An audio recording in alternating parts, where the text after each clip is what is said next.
نہیں، وہ کہتے ہیں کرائیں گے. بلاول صاحب بھی یہ کہہ رہے ہیں کہ ہم فارغ کریں گے. نہیں فارغ کریں گے، لیکن اس کے طریقے ہوتے ہیں، جمہوری طریقے ہوتے ہیں. آپ پریشر ڈالتے ہیں حکومت پہ، جب حکومت نہیں سنتی، آپ کی پارلیمنٹ میں بھی بات نہیں سنتی، اور میرے حساب سے وہ کوئی اتنے زیادہ مشکل مطالبات بھی نہیں، اس کے باوجود گورنمنٹ یہ دکھانا چاہتی ہے. وزیر خارجہ کا تو یہ فیصلہ کر رہے ہیں، وزیر خارجہ آپ کا ایک مطالبہ تو یہ پورا کر ہی دیں گے وزیر خارجہ والا، لیکن وہ جو نیشنل سیکیورٹی کمیٹی وہ شاید نہیں بنا سکیں گے. مجھے بریک لینے چھوٹ بریک ہوتا آپ ساتھ.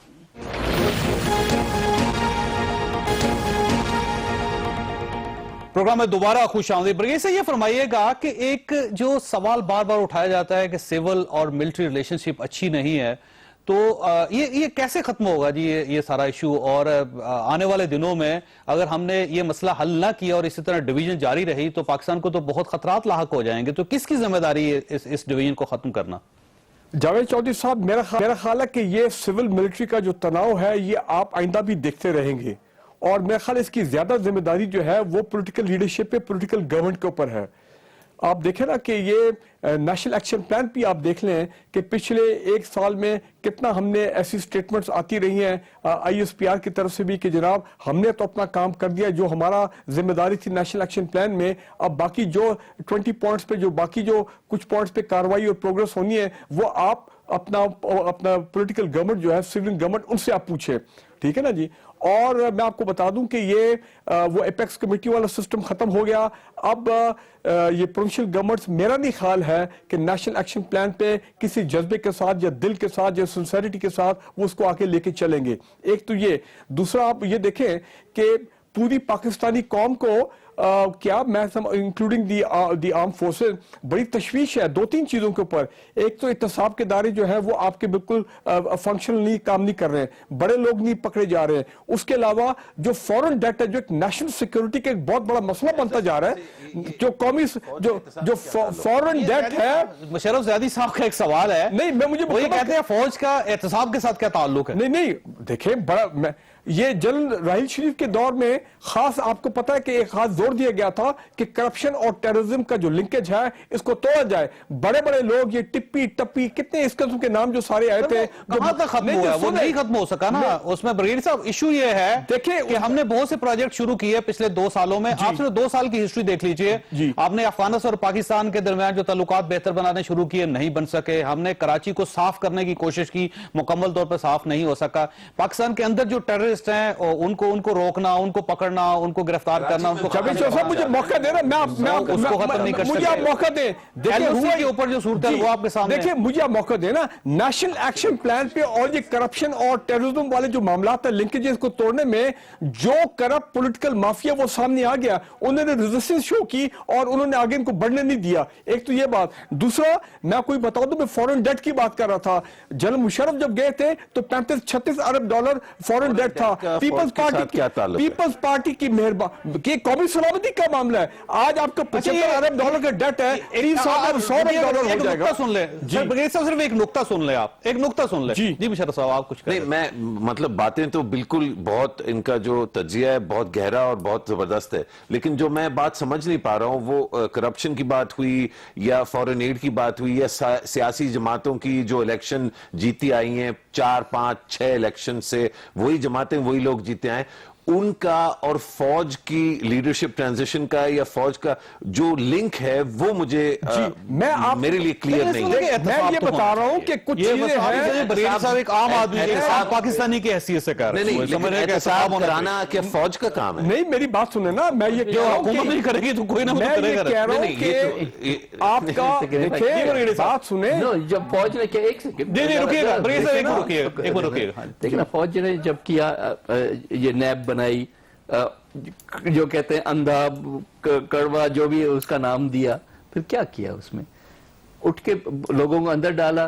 جو ٹرن کوٹس بن گئے ان کو جو ہے انہوں نے سرٹیفکیٹ دے دیے، جو نہیں بنے وہ جیلوں میں بھگتتے رہے، سالوں تک رہتے رہے. تو یہ تو کوئی سرٹیفکیٹ ان کے پاس ہی نہیں ہے کرپشن ختم کرنے کا. تو پھر دوسروں پہ یہ نہ ڈالیں. یہ تو ہونا چاہیے. جو آپ کی بات ہے وہ ایک الگ ایشو ہے. الٹیمیٹلی اگر ہم نے ملک چلانا ہے تو لیکن ہم یہ کہتے ہیں کہ جی یہ جو ہے وہ فوج کا کام ہے. فوج کا کام نہیں ہے. اچھا برگیڈ صاحب، جب بھی یہ سوال اٹھایا جاتا ہے نا تو ہمیشہ دو حوالے دیے جاتے ہیں. میں میری ذرا ایک ریکویسٹ سن لیجیے گا کہ پاکستان کے اندر جو ٹیررزم ہے اس کے ڈانڈے ہمیشہ جنرل ضیاء الحق صاحب کے دور سے ملتے ہیں کہ ان کی غلط پالیسیاں سے جن کی وجہ سے پاکستان آج تک نقصان اٹھا رہا ہے. دوسرا جب بھی حوالہ دیا جاتا ہے پیچھے ٹریک کریں تو جنرل مشرف صاحب آ جاتے ہیں, ان کی پالیسیاں جن کی وجہ سے یہ پرابلم پیدا ہوئے. تو سر یہ اگر احتساب کا ایشو ہو, کرپٹ سیاستدانوں کا ایشو ہو, آئین کے اندر خرابیاں ہو, اداروں کا زوال ہو, تو کہیں نہ کہیں کوئی نہ کوئی فوجی حکومت نکل آتی ہے. تو سر اس کا احتساب, اس کا سوال بھی تو کرنا ہے نا سر, ان کا انصاف بھی تو کرنا ہے, اس کے بارے میں بھی تو سوچنا ہے. وہ کون سوچے گا؟ نہیں, وہ میں آپ کی بات میں تسلیم کرتا ہوں کہ میں یہ نہیں کہہ رہا ہوں کہ جو ملٹری گورنمنٹ آئی تھی وہ بالکل پاک صاف تھی اور ان کی جانے کے بعد مسائل جو ہے حل ہوئے, بالکل زیادہ مسائل پیدا ہوئے. لیکن ہم تو اب یہ دیکھ رہے ہیں کہ خاص کر پچھلے 10 سال میں جو ہے, یہ 8.5 سال میں جب سے یہ جمہوری پروسیس شروع ہوا ہے, آپ یہ دیکھیں کہ ہم دن بدن نیچے جا رہے ہیں, ہم بہتری کی طرف نہیں گئے. یہ میں بات بتاؤں, اب جب 3 سال بعد آپ کا ڈیٹ جو ہے 75-90-95 ارب ڈالر آئے گا, پھر ہم دیکھیں گے کہ کیا ملک میں کیا کھپ پڑتی ہے, قومی سلامتی کے کیا مسائل جو پیدا ہوتے ہیں. یہ پیپلز پارٹی کی مہربانی ان کے 5 سال میں یہ 36 پیسے کہاں سے لے کے آئے؟ چلے آپ کچھ تجویز کر دیجئے کہ گورنمنٹ کہاں سے پیسے لے کے آئے. 20 کروڑ لوگوں کا ملک ہے, نہ ہمارے پاس تیل ہے, نہ کوئی بیچنے والی چیز ہے. مجھے فرمائیے گا کہاں سے وسائل پیدا ہوں گے سر؟ الٹیمیٹلی یہی ہوگا. میں آپ کو بتاتا ہوں, باقی ممالک بھی ہیں, امریکہ, برطانیہ, انڈیا, یہ تمام ممالک یہ گئے ہیں, یونائٹڈ نیشن میں گئے ہیں, وہ جو ان کے انیشیٹو ہے, یہ سوئس اکاؤنٹ سے اپنے پیسے واپس لے کے آ رہے ہیں. یہ اربوں خربوں ڈالر جو باہر ہیں ان کو واپس لے کے آ رہے ہیں, ادھر کوئی دھیان نہیں دیتا. اور ٹیکس دے نہیں رہے, آپ کی بات درست ہو سکتی ہے, سارا باہر جا رہا ہے, پیسہ سارا باہر جا رہا ہے. چھوڑ کے جا رہا ہوں سر ایک نقطہ چھوڑ کے جا رہا ہوں کہ امریکہ سب سے زیادہ مقروض ملک ہے سر دنیا میں. دنیا میں سب سے زیادہ قرضہ امریکہ کا ہے. اگر ہم امریکہ کی مثال دیتے ہیں, یورپ کے ممالک مقروض ہیں سر, ان کو دیکھ لیجئے آپ. یہ اس میں کوئی شک نہیں کہ بڑی اکانومیز ہیں, وہ زیادہ ٹرن آؤٹ نکلتا ہے ان کا, اس وجہ سے ہمیں محسوس نہیں ہوتا. لیکن اگر قرضوں پہ جائیں گے تو کسی ملک کو اٹھا لیجئے, آپ حیران ہی رہ جائیں گے. انٹرنل ان کا قرضہ بہت ہے, ایکسٹرنل قرضے بہت ہیں. تو سر وہ یہ کوئی جواز نہیں ہے. جاوید چودھری صاحب, معاملہ پاکستان میں ان کنٹرول چل رہا ہے, کوئی چیک نہیں ہے. یہاں پہ کون چیک کرے گا کہ اتنے ڈیٹ انہوں نے ایکومولیٹ کر دیا جو کل کے لیے مسئلہ بن جائے گا.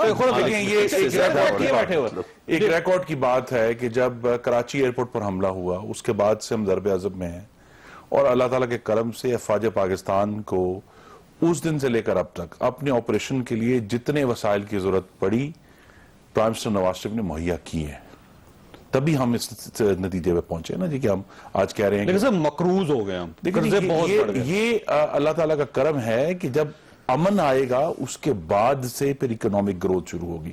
دیکھیں دو چیزوں نے پاکستان کی معاشی نمو کو روکا ہوا تھا جب ہمیں حکومت پاکستان کے عوام نے دی. پہلی چیز تھی دہشت گردی اور دوسری تھی توانائی کا بحران.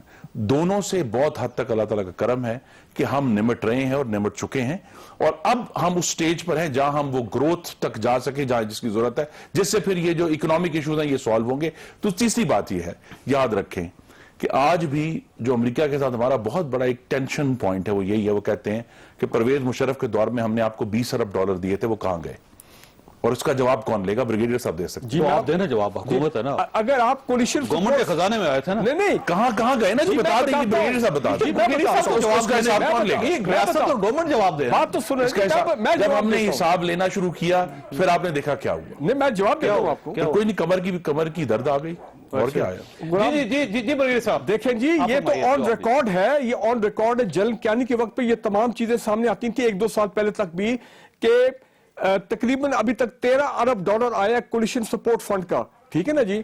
فوج نے لیا پتہ 2-3 ارب ڈالر جو ان کی ریکوائرمنٹ تھی, باقی وہ تو بجٹ سپورٹ کے لیے وہ تو سرکاری خزانے میں پیسہ جاتا رہا ہے, وہ تو پیسہ فیڈرل گورنمنٹ کے پاس جاتا رہا ہے. تو کون سے آپ 18 ارب ڈالر کی بات کریں, اور یہ وہ پیسہ تھا جو کہ فوج کے اپنے ایکسپینڈیچر تھے یہ وار اینڈ ٹیرر کے اوپر. یہ کوئی ایڈ تو نہیں آئی ہے, یہ تو ہمارا اپنا پیسہ تھا, لیکن وہ بھی انہوں نے دے دیا. سوال سنیے پھر میں دیکھیے یہ میری استدعا یہی ہے کہ آج پاکستان میں اداروں کی مضبوطی کے لیے اور ہماری ریاست کے ارتقاء کے لیے ایک مثبت دن ہے. تو ہمیں آگے کا دیکھنا ہے کہ آگے میں کس طرح ہم آگے چل سکتے ہیں, اور یہ تبھی ممکن ہے کہ آہستہ آہستہ پاکستان کی ریاست میں ہمیں حدود کا تعین ہو رہا ہے. اس میں ابھی جہاں بھی حدود ہوتی ہے وہاں ٹینشن ہوتی ہے, لیکن مختلف اداروں کی حدود کا تعین ہو رہا ہے اور ہم آگے بڑھ رہے ہیں. کوشش اب یہی کرنی ہے کہ ہم سویلین اور ملٹری جو ہیں, آگے چیلنجز آپ درست آغاز میں کہا، ہندوستان کا بھی ہے، افغانستان کا بھی ہے، اندرونی معاملات بھی ہیں. یہ تبھی ممکن ہوگا کہ مستقل یہ کوارڈینیشن جو ہوئی بھی ہے جنرل راحیل شریف کے دور میں وہ جاری رہے، اور تاکہ ہم ان چیلنجز سے نمٹ سکیں. لیکن سر اس میں ایک نقطہ ہے، میں آپ کے پاس چھوڑ کے مشرف صاحب کی طرف جاؤں گا، لیکن اس سے پہلے بریک لینی ہے میں نے، کہ اگر جنرل راحیل صاحب کا اگر ایک سال پچھلا دیکھیں آپ، تو اس میں بہت زیادہ اختلافات پیدا ہو گئے تھے. کئی بار تو ایسے ہوا کہ میٹنگز بھی نہیں ہوتی تھی دونوں کے درمیان. اور یہ جو پاناما لیک کا ایشو ہے، یہ بھی ایک ایشو تھا. دوسرا یہ ہے کہ جو نیوز لیکس تھی ان کی وجہ سے بھی فوج اور سول ملٹری ریلیشن شپ خراب ہوا ہے. تو سر ان ریلیشن شپ کو آگے قائم رکھنا جو ہے نا وہ حکومت کا کام ہوگا. حکومت نے کیا کوئی پالیسی بنائی؟ چھوٹے بریک ہو بریک.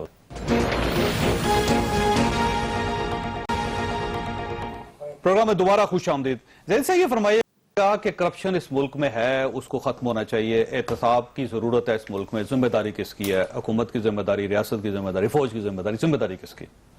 یہ ساری ذمہ داریاں ریاست کی ہے. حکومت کبھی پی ایم ایل نون کی ہوگی، اس سے پہلے پی پی پی کی تھی، آگے آنے والے دنوں میں کیا پتہ کس کی ہو. فوج کا کام بہت کلیئر ہے. جو بیرونی اور اندرونی خطرات ہیں ان سے ہمارا دفاع کرنا فوج کا کام ہے. اس کے علاوہ فوج کا کوئی کام نہیں ہے. اور جب فوج کو باقی کاموں میں ڈالا جاتا ہے تو کیونکہ باقی کام کرنے والے ادارے جو ہیں وہ متنازع بھی ہیں اور وہ ٹھیک کام بھی نہیں کرتے، تو فوج کا وقار جو ہے وہ خامخواہ میں جو ہے خراب کیا جاتا ہے. ہماری فوج، کسی بھی ملک کی فوج، لیکن خاص طور پہ ہماری فوج بہت ہی، دیکھیے کون ہے یہ فوجی جو ہیں؟ ہمارے بھائی، ہمارے بزرگ، ہمارے چھوٹے، ہمارے رشتہ دار ہے نا جی. نہیں آپ نہیں، یہ مطلب فوج اور ہم، اس میں یہ جو تناؤ اور یہ جو چیزوں کو علیحدہ کیا جاتا ہے یہ ہو نہیں سکتا. یہ وہ لوگ ہیں جو اپنی جان جو ہے سامنے لگاتے، کہتے ہیں کہ پہلے میرا سینہ ہوگا اور اس کے بعد میرا وطن ہوگا، اور وطن کے لوگ ہوں گے، بچے ہوں گے، عورتیں ہوں گی، مرد ہوں گے. تو جو لوگ ہمارا اس طرح دفاع کرتے ہیں ان کو خامخواہ میں ہم کیوں متنازع کرتے ہیں؟ اچھا، اس کا ایک جو میں سمجھتا ہوں جو اس کا جو روٹ ہے نا اس طرح کی سوچ کا، وہ غلط تجزیہ ہے. ابھی بات ہو رہی تھی ایکسٹرنل ڈیٹ کی، یعنی کہ جو قرضے جو ہے ممالک نے لیے ہوئے. میں آپ کی خدمت میں اور ویورز کی خدمت میں تھوڑا سا اگر آپ برداشت کریں تو میں ایک لسٹ جو ہے وہ جو کسی بھی، یہ لسٹ ہے ان ممالک کی جو ٹاپ پہ ہیں، مقروض ہیں. سب سے اوپر جیسے آپ نے فرمایا امریکہ، 19,640 ارب ڈالر.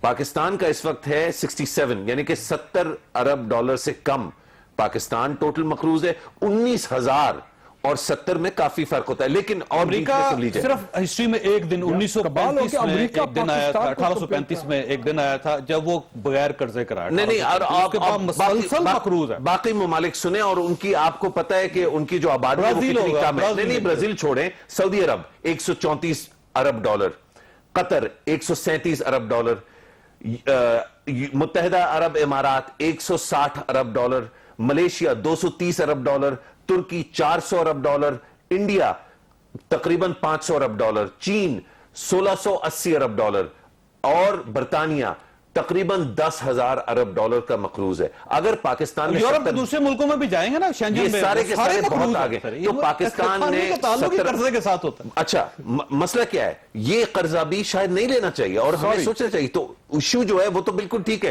کہ ہم قرضوں پہ کیوں چل رہے ہیں، ہمیں اس پہ سوچنا چاہیے. لیکن جب باقی ممالک سے کمپیریزن کیا جائے تو لائک ود لائک کرنا چاہیے. اور پاکستان ٹپ چھوڑ کے میں نوید قمر صاحب کی طرف جاؤں گا. اگر آپ انڈیا میں جو ٹاپ 15 سکیمز ہیں وہ نکال لیجئے، آپ کو پتہ چلے کہ کرپشن ہوتی کیا ہے.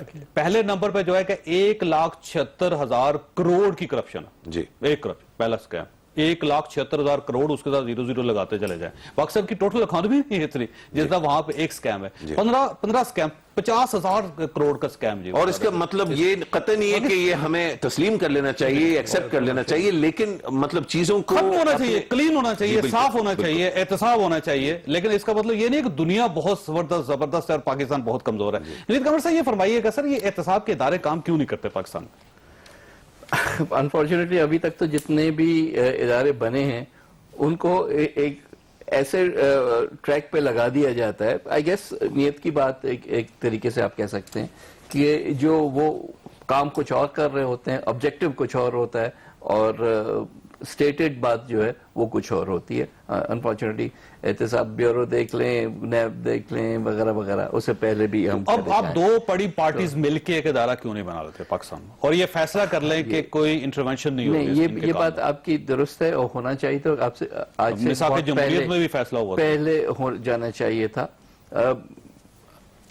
ابھی بھی آئی تھنک اسی جو سیشن چل رہا ہے اس میں امید ہمیں یہ ہے کہ پھر ایک اور اٹیمپٹ کیا جا رہا ہے جس میں گورنمنٹ اپوزیشن بیٹھ کے یہ کرے. لیکن at the end of the day ظاہر ہے کریں گے, یعنی کہ گورنمنٹ اور ضرور, ہاں وہ ہے ایک نیا احتساب سیل یا احتساب کمیشن بنائیں گے. نہیں کمیشن جو بھی ہے, لیکن احتساب کا طریقہ جو ہے پلس لا جو ہے وہ بنائیں گے.